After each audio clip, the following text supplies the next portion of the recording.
Hey everyone, Rose here. I was checking out after seeing what was going on with Melbourne with the flights. As my usual insomnia, I can't sleep, and I just noticed this a balloon, country of registration, American serial number, not available, calibration 59,600 feet, and there's a base up here, and it's just really strange. Why is this balloon flying like that? It's huge. And it doesn't show the route where it's going to. It just shows where it's taken off. So this is what it is. It's a Loon balloon. This one was at Christchurch, launched in 2013. That's what they look like.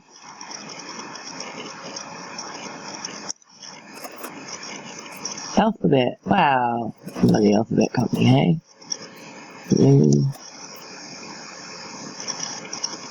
Now, I quite often watch Flight Radar and Flight Tracker myself, and I find it strange that this should be going over at 3:31 in the morning, and today's date is the 14th.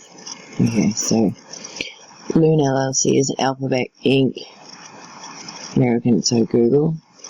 Subsidiary working on providing internet access to rural and remote areas. Company uses high altitude balloons in the stratosphere at an altitude of 18 kilometers to 25 kilometers to create an aerial wireless network with up to 1 megabyte per second speed. A reference to balloons used. Project Balloon began as a research and development project by X, formerly Google X, but later spun into a separate company in July 2018.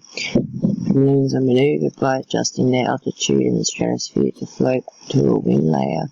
After identifying the wind layer with the desired speed and direction using wind data from the National Oceanographic Administration, NOAA, uses the services to connect the balloon network using special internet antenna attached to their building. Their signal travels through the balloon network from balloon to balloon, then ground-based system to connect the internet service provider. Then to the global internet, the system aims to bring internet access to remote areas, fully serviced by its existing provisions to improve communication during natural disasters or affected regions.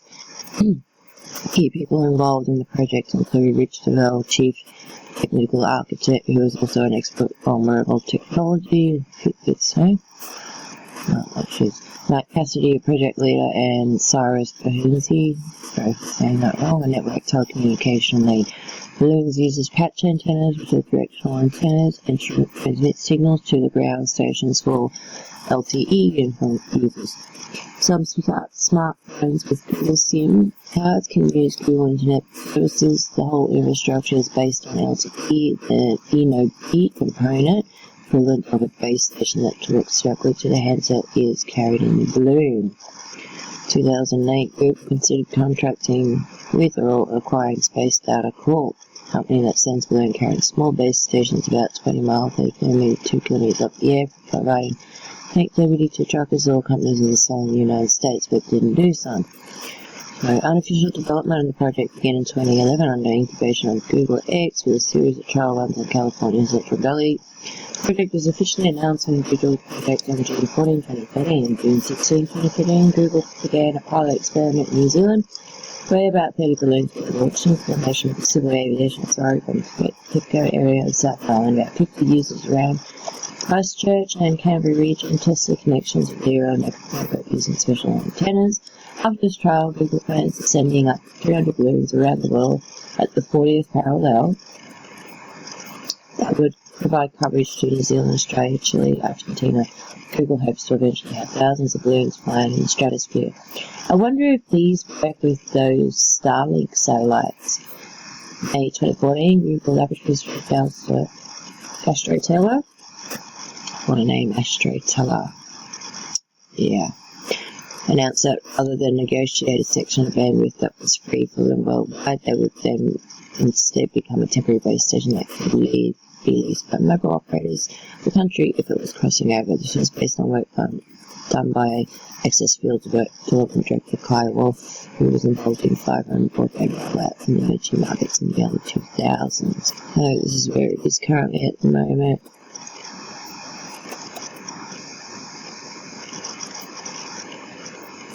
This is where it's currently at.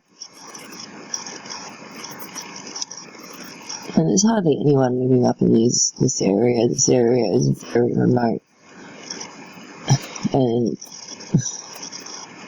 yeah, it's just strange that it would be there.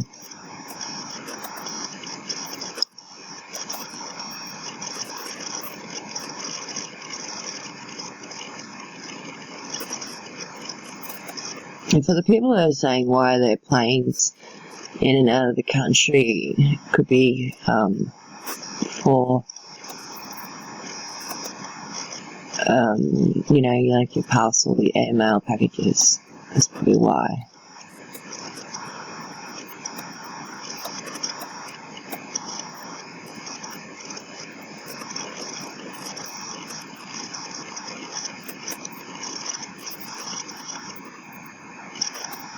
There doesn't seem to be any more balloons.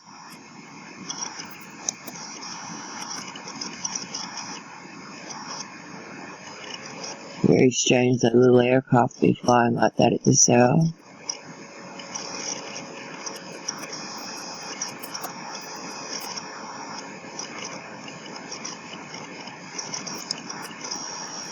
It's strange that it works for that one, but it won't work for the other one.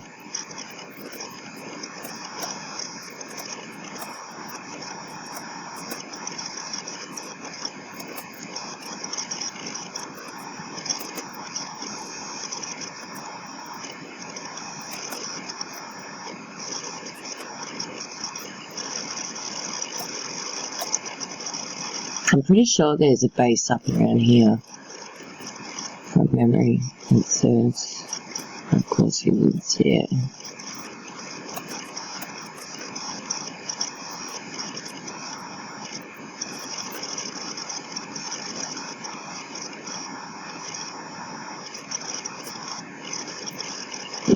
But under, if you look up Jindalee Radar Network on Wikipedia, you'll see that that location is pretty much where this was launched, one of the locations.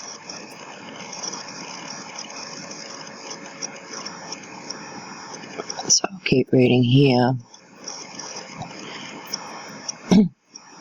In June 2014, Google tested its balloon-powered internet access to Belgium, Peru, Brazil, making it first LTE experiments and launched near the equator. In 2014, Google partnered with France Central due to special CNES on the project. On July 28, 2015, Google signed an agreement with officials of Information and Telecommunication Technology Agency Sri Lanka to cover the launch the technology on mass scale. As a result, by March 2016, Sri Lanka was the second country in the world to get full coverage of internet using LTE after Vatican City. Why would Vatican City need a balloon for internet? Why? Can't it be hardwired by fiber optics like every other major capital? I mean, they don't use them for London, and they don't use them for Washington. February 2016, Google announced they have achieved deep stable laser communication. Oh, wow. Connection between the two balloons over a distance of 62 miles, 100 kilometers. The connection was stable for many hours during the day and night time and reached a data rate of 155 megabytes per second. 2015, because February 2016, Google started testing their auto launcher named Blimble after Fulmore Naval Station at Roosevelt Road, located in Ciudad, Puerto Rico. May 2017, Space Data Set started proceedings for patent infringement, that is due in court in 2019. Google settled the case in 2019. October 6, 2017, Google filed an application with the Federal Communications Authority and cleared it the same day with authorization to start immediately to provide emergency LTE coverage to Puerto Rico after the aftermath of Hurricane Maria. The plan allows 30 balloons to relay communication between ground terminals connected to people's handsets. Google will have to install over-the-air updates to allow Band 8 operations at the end of the authorization. Band 8, ooh. On a separate OTA update, this would disable the operation, and Puerto Rico Governor Ricardo Rosselli announced at press conference October 8, 2017. The launch of Google's Loon project on the Caribbean island, followed by its approval by the FCC.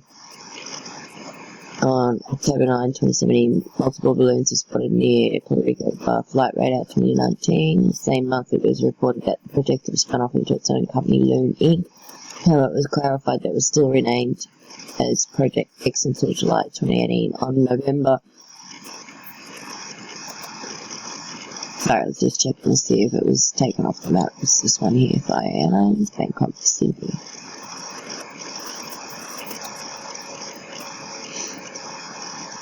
Okay.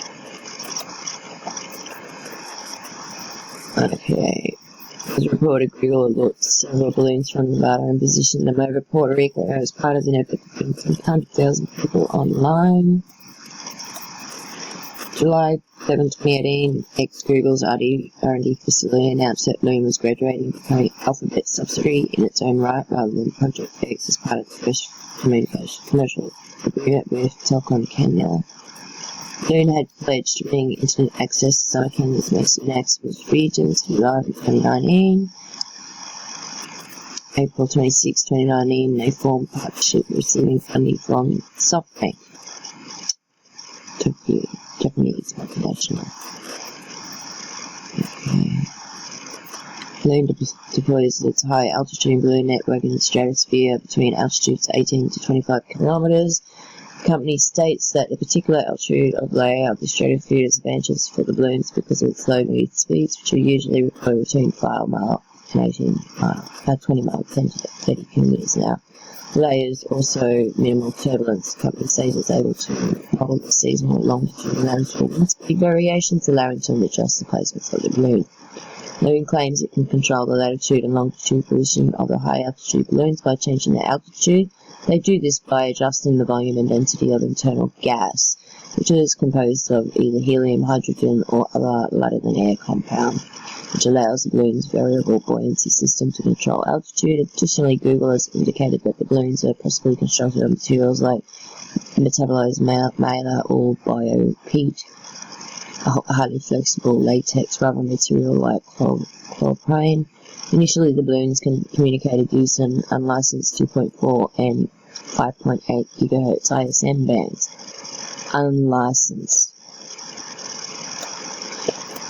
Google claims that the setup allows it to deliver the speeds comparable to 3G users, but then they switch to light cellular spectrum, cooperating with local telecommunications operations. It's unclear how technologies that rely on short communication times, low latency pings, such as VoIP, might need to be modified to work in environments similar to mobile phones, where the signal might have to rely on through multiple balloons before reaching the wider internet.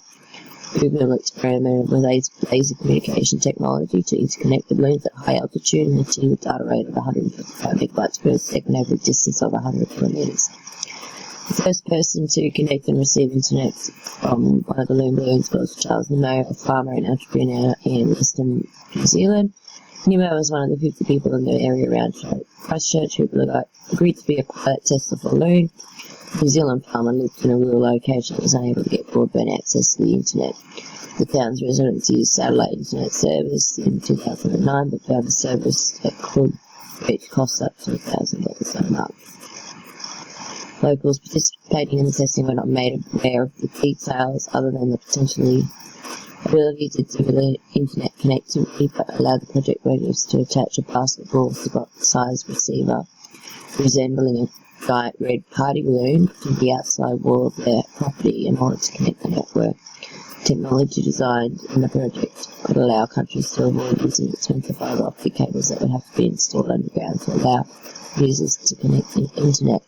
Alphabet feels this will greatly increase internet usage in developing countries, regions such as Africa and Southeast Asia that can't afford to lay underground fiber balloon envelopes used in the project are designed by Raven Aerostar and are based on Raven Aerostar super pressure balloons. Balloons are composed, we've been through that. Helium, standing 15 meters, 49 feet across, 12 meters, 39 feet tall, and fully inflated. They carry a custom air pump system. Of course, the pump in oil releases air to the ballast of the balloon to control its altitude. A small box weighing 10 kilo, containing each balloon's electronic equipment, hangs underneath the inflated envelope. The box contains circuit boards that control the system, radio antennas, and multiple networks. Lock them to communicate with other balloons, internet antennas on the ground, and batteries to store solar power so that the balloons can operate during the night. Each balloon electronics are powered by a range of solar panels that sit between the envelope and the hardware. In full sun, the panels produce 100 watts of power, which is significant to keep the unit running, and also charge the battery for use at night. Parachute called Raven Aerostar Payload Recovery Parachute was attached to the top of the envelope, allows for control. Descent, landing, payload recovery when the balloon is ready to be taken out of service. It's really slow moving.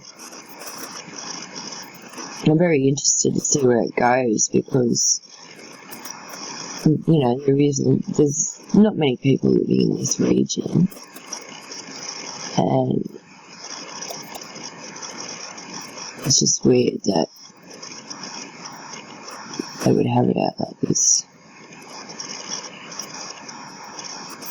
And there's no other ones around. I didn't see any other ones.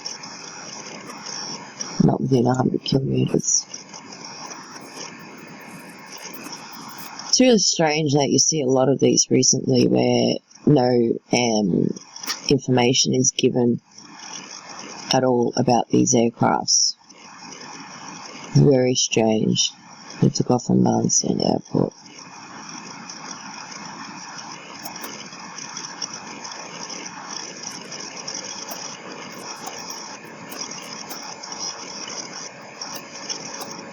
Where's our little balloon gone? So I wonder if it's going to that airport there.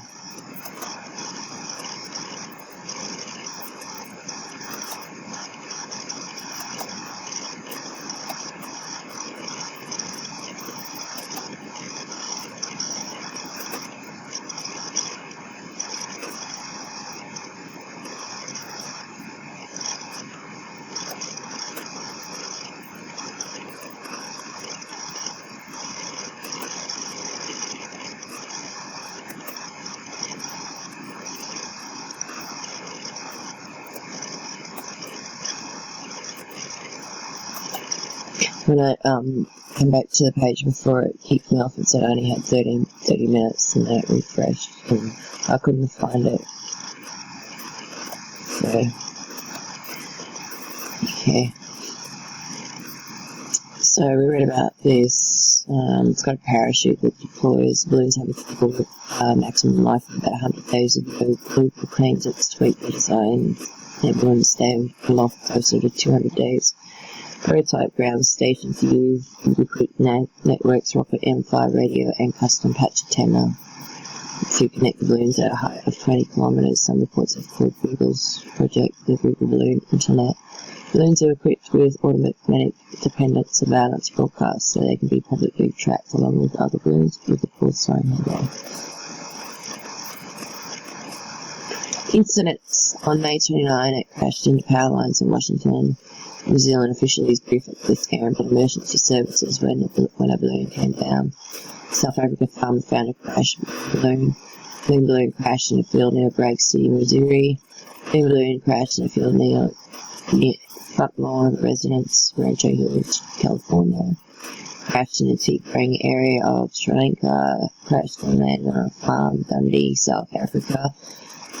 In a field in Paraguay. Landed on a ranch in Argentina, landed northwest of South Dakota, crashed in Sac, Panama. 2 balloons landed, Uruguay. Jesus, a lot of incidents. Loon has generally been well received, although the square kilometre array is a governmental radio telescope project being planned to be built in Australia and South Africa, conceived in the 90s and further developed, total and designed by late 2010s. But it will have a connection for approximately 1 kilometre. Now, if you look up the Jindalee radar network, you will see that. Developers and astronomers have raised concerns that the lower of the two ISM bands that the Loon uses 2.4 GHz will interfere with the mid-range frequency of 0.5 GHz, 3 GHz used in the SKA project. It has not yet specified the cost of the projects. So, yes, it is Starlink. That's what I had a feeling. It's got something to do with Starlink. So I'll leave a link in the description. Something very sus for it to just be, around 3 o'clock, I just noticed it. But for it to be, interfering with that, but for it to be launched at this hour, not many people are up at this hour. Most of the people in this area are miners, and it's a lot of Aboriginal communities. Hardly anyone moves up in this area, so why is it up in here? There's a lot of military bases up in this area, but why would you have this going at this hour? So yeah, it's strange. It just doesn't make sense to me. But I'll leave the links in the description for you. So these are lasers like what they're using with Galileo and observatories. Oh yes, look at the laser. You don't have to be CGI, of course, but pulse laser beam transmitted data between our moon and the Earth. So I'll leave the links in the description, but I wonder if it could be used cellular using LEO. So it's got to do with Starlink for sure. I'll leave links in the description. It's not what they say. I don't think it's for internet use. Maybe it's something to do with tracking population or something like that. Or yeah, it's not what they say it is. Not redirected energy. I don't know. Yeah, it's not exactly what they say it is. Yeah. Thanks for watching wherever you are in the world. Good morning, good evening, good afternoon, or good night. Love to you all. Raise your vibrations. Don't let whatever's getting at the moment block it to you. Think positive. You create your reality. And we can stop the damage that they're doing just by loving each other and not fighting. Don't play the games. Thanks for watching. Bye.